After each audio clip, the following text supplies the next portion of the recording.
Başlangıçtan itibaren Ertuğrul Gazi'nin 25 ile 30'lu yaşlarından itibaren alıyoruz hikayeyi ve göçmeleri ve başlarından geçen hikayelerle birlikte devam ediyoruz. Kostümlerimiz çok güzel. Yani burada kurduğumuz oba, ben daha önce böyle bir set görmedim gerçekten. Hani çok çaba harcandı. Ayrı yerde platolarımız var. O platolarımız da devam ediyor. Bir yandan hani başka yerlerde de çekiyoruz. Sadece tek mekanımız burası da değil. Bütün oyuncu ekibi hepimiz 3 aydır at binme dersi alıyoruz. Hani ok atma dersi alıyoruz, kılıç kullanma dersi alıyoruz. Özel bir ekip getirdik Kazakistan'dan.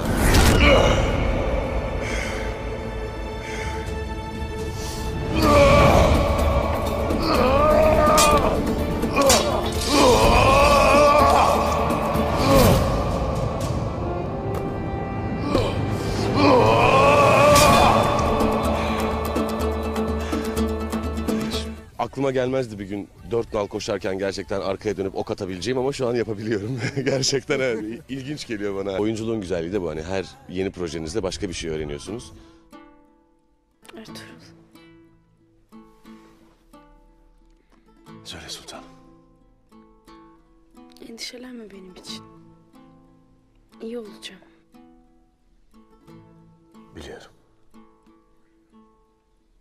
Ama senin canının yandığını gördükçe içim yanıyor. Beni kurtarmak için kendi canını hiçe saydın. Ertuğrul Gazi oynamak ve hani o döneme dair hisleri yansıtabilmek Türkiye'de çok önemli bir şey.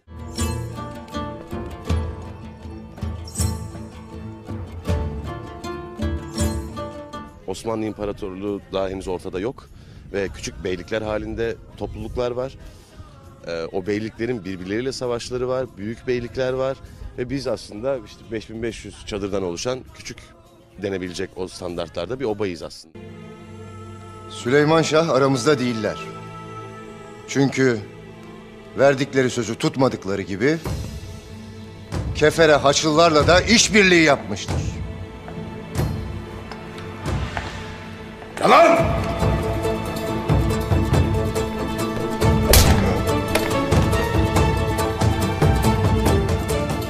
Ertuğrul.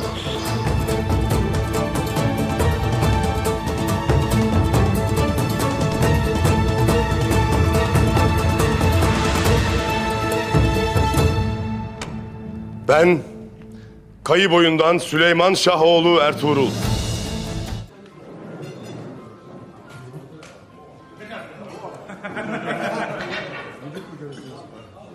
Spor yapıyorum biraz.